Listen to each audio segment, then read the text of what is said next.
अच्छा भाई, अब आते हैं हमारे यंगस्टर्स के ऊपर। यस ब्राइट स्टूडेंट्स होते हैं, यस बहुत अच्छा उनका पूरा एकेडमिक सेशन रहा होता है, नंबर्स भी अच्छा आ जाते हैं, डिग्री यस भी मिल जाती है, बट कॉन्फिडेंस की कमी होती है। यस जब वो जॉब इंटरव्यू के लिए जाते हैं, बोर्ड रूम में एंटर होते हैं, वो ब्लैंक हो जाते हैं बेचारे। यस तो यहाँ पे ईक्यू कहाँ स्टैंड आउट करता है इस पूरी इक्वेशन में? EQ will give them confidence. It will basically show them how to, because EQ will prove from them that they are really good and they don't have to worry about anything. अब मैं अपनी एक example देख रहा हूँ Okay. कि दे रहा हूँ कि अब मैं एक इंटरव्यू में गया, तो मेरा इंटरव्यू नहीं गया, अच्छा नहीं गया, तो मेरे पास टू चॉइसेस हैं, सही ना। एक तो मैं बोलूँ कि I was so bad, I didn't do well at my interview. My second choice is कि I did pretty good, but I wasn't up to the mark. मैं कुछ चीज़ों में जो है मैं लो था, but I did okay, but next time I will do better. तो अपने आप को पॉजिटिव रीइंफोर्समेंट देना बहुत ज़रूरी है। और जो इंटरव्यू लेने वाले हैं उनको भी समझना चाहिए कि बच्चे generally, because it's they are under lot of pressure, especially अगर कोई गरीब बच्चा है, उसने क्वालिफिकेशन ले लिए, तो फैमिली का प्रेशर रहता है, पैसों का प्रेशर रहता है कि जॉब मिल जाएगी, दे हैव दिस ड्रीम, और नहीं मिली तो क्या होगा। तो जो लेने वाले हैं उनकी भी रिस्पॉन्सिबिलिटी है कि अगर बच्चा सिर्फ नर्वस हो रहा है इंटरव्यू की वजह से, तो they should make some room, they have to see कि अगर उसके पास थोड़े बाद उसको लाइफ टेस्ट दो, उसको चीज़ों में टेस्ट करो कि वो सक्सेसफुल है, उसके पास स्किल्स हैं कि नहीं है।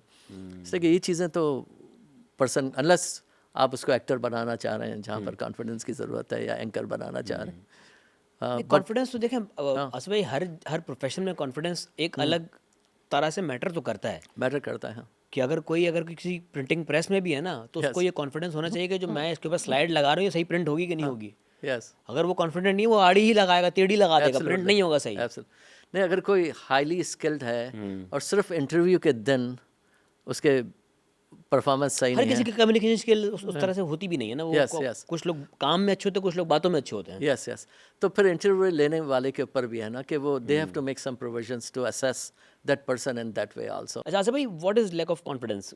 हम अक्सर सुनते हैं कि भाई कॉन्फिडेंस की कमी है इसमें, ये है क्या चीज़? तो बेसिकली जो बच्चे अपने आप को, ये मैं बच्चों में बात कर रहा हूँ, स्टूडेंट्स अपने आप को समझते हैं कि मेरे में ये इट्स लाइक इन्फीरियरिटी कॉम्प्लेक्स होता है, Okay. लाइक अपने आप को कमतर समझते हैं, एहसास कमतरी। एहसास कमतरी समझते हैं। हालांकि वो इनमें कोई चीज़ की कमी नहीं होती, लेकिन due to how they are raise, अगर एक बहुत गरीब फैमिली में वो रेज होते हैं, इनके पास वो अपॉर्चुनिटीज़ नहीं है, तो ये अपने आप को इतना स्ट्रांग देखते नहीं हैं once they go in the professional field. तो एक इन्फीरियरिटी कॉम्प्लेक्स होता है, तो इनको ये अपने आप पे काम करना होगा। They have to get rid of that inferiority complex, अपने आप को कुछ समझना होगा। But on the contrary Asif भाई, हमने ये देखा है कि गरीब का बच्चा ज़्यादा कामयाब होता है दुनिया में बनिस्बत एक अमीर के बच्चे के। एब्सोल्युटली तो असल में कॉम्प्लेक्स तो उसको है फिर। क्या है कि अमीर का जो बच्चा है ना वो स्पॉइल्ड होता है, सही ना, तो उसको उसको भी कॉम्प्लेक्स होता उसको है, सुपीरियरिटी कॉम्प्लेक्स होता है फिर। उसको सुपीरियरिटी कॉम्प्लेक्स होता है, और वो भी कॉन्फिडेंस लैक करता है जब इंटरव्यू में जाता है। इसलिए उसको पता है कि उसने इतनी मेहनत नहीं की हुई है जितना गरीब बच्चे ने की हुई है, और उसको अगर उसके पास स्किल है तो वेल एंड गुड, अगर उसके पास स्किल्स नहीं होती है तो उसका कॉन्फिडेंस या इसलिए तो भी वो लो और होता है। ओवर कॉन्फिडेंट जाता है वहाँ पर। हाँ, वो अगर जान पहचान से पहले से कॉल आ गई होती है तो ओवर कॉन्फिडेंस आता है। तो किस तरह से हम, अगर किसी के अंदर कॉन्फिडेंस की कमी है, अगर किसी की अपब्रिंगिंग उस तरह से नहीं हुई, तो कोई कोई टिप्स एंड ट्रिक्स हैं कि हमारा यंगस्टर जो कि एकेडमिक्स में तो अच्छा है, हाँ बट यस उसकी पर्सनैलिटी में ये एक कमी है, ये कॉन्फिडेंस नहीं है उसको, किस तरह से उसको बूस्ट कर सकता है वो? हाँ, उसको बेसिकली ही और she can boost their confidence by staying positive. और ख़ास तौर पे अगर इंटरव्यू की बात है तो mock interviews are very important.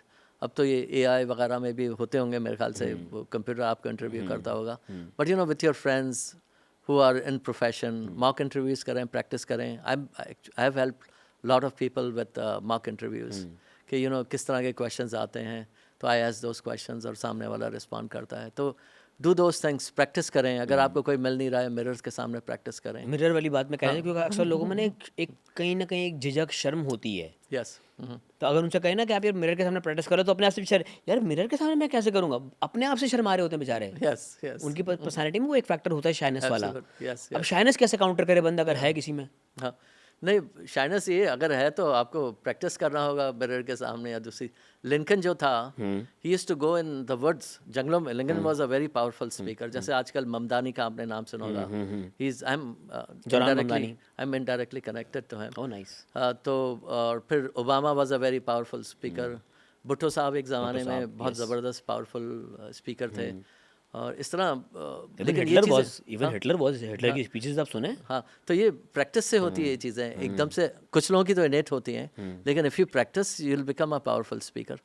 तो लिंकन तो जंगलों में जब चले जाता था, अपने आप से बातें करता था, इस तरह से he become a powerful speaker. तो बच्चे भी ये चीज़ कर सकते हैं, but you have to, mirror के सामने तो आपको जाना होगा, थोड़ा बहुत तो शर्म को साइड पे रखना होगा। अगर आप कोशिश नहीं करेंगे तो आपको कोई ऐसा हाथ में नहीं दे देगा कॉन्फिडेंस। आपको हासिल करना होगा और उसके लिए आपको टेक्निक्स यूज़ करनी पड़ेंगी। और एक टेक्निक जो हम हमारी फील्ड अब ऐसी हो गई कि अब हर कोई एक्टर भी है, व्लॉगर भी है, मॉडल भी है अपनी अपनी दुनिया में। यस। खुद कलामी बहुत मैटर करती है, अपने आप से बात करना। यस, इट्स वेरी ये बैरियर तोड़ना बहुत ज़रूरी है। अक्सर लोग सोचते रहते हैं, बात नहीं करते। बहुत ज़रूरी है इमोशनल, ये तो एक टेक्निक है इमोशनल इंटेलिजेंस की। कि अगर आपको गुस्सा आ रहा है तो, और आपके सामने कोई नहीं है, बहस नहीं हो रही, लेकिन यू फीलिंग एंग्री, तो आप अपने आप से बात करें, वो आई एम फीलिंग एंग्री। जब तक आप अपने इमोशंस को सामने नहीं लाएंगे, आप इसको रिजॉल्व नहीं कर सकते। आप इसके बारे में लिखें, उतना रिजॉल्व नहीं होगा जितना बोल के और जितना लिख कर लिखें और साथ बोलें भी, तो वो आपके सामने आ जाएगा। Then you will be able to tackle it. फिर आपको पता चल जाएगा ये प्रॉब्लम है, I want to get rid of it. But there is a problem ना, सोसाइटी का टैबू भी है। हम अगर अपने आप से बात करें तो घर वाले समझते हैं पागल हो गया, अपने आप से बातें कर रहा है। आई नो, ये भी एक प्रॉब्लम है। बट अगर देखा जाए, ये दुनिया के बहुत बड़े बड़े कामयाब लोग, जीनियस लोग ऐसे हैं जो अकेले बैठ के खुद से बातें करके चीज़ें रिजॉल्व कर रहे होते हैं। Absolutely, it's very important. वो सवाल भी खुद से करें, जवाब भी खुद दें, और उस मैटर को रिजॉल्व भी कर रहे हैं। बहुत अच्छी टेक्निक है ये। तो ये आई गेस वो यंगस्टर्स जिनमें कहीं ना कहीं कुछ कॉन्फिडेंस की कमी है, या कहीं ना कहीं सेल्फ असेसमेंट की कमी है, ग्रोथ की कमी है, वो इस चीज़ को काउंटर कर सकते हैं उस चीज़ से। बिल्कुल कर सकते हैं। अगर लोगों के पास फॉर्मल एजुकेशन के मौके नहीं हैं, अगर गरीब बच्चा है वो स्कूल भी नहीं जा सकता, अगर दे कैन सेल्फ लर्न, अगर इनको कोई ये टेक्निक सिखा दे, या तो फिर उनके पास एक्सेस हो कंप्यूटर की, और वो ऑनलाइन जाएं और इस तरह की प्रोडक्टिव चीज़ें सीखें, यूट्यूब में सीखें कि how they can learn emotional intelligence. अगर इमोशनल इंटेलिजेंस को गूगल करना शुरू कर दें, तो they will find lot of techniques which can help them learn these things. उसमें इनकी IQ भी बढ़ जाएगी, और इसलिए IQ इसलिए बढ़ेगी कि इनका फोकस बढ़ जाएगा। EQ बढ़ाएंगे तो आपकी IQ भी थोड़ी बढ़ेगी। IQ जनरली बढ़ते नहीं है, लेकिन थोड़ी बढ़ेगी, इसलिए IQ की चीज़ें आप सीखेंगे। You learn about coding, those kind of things.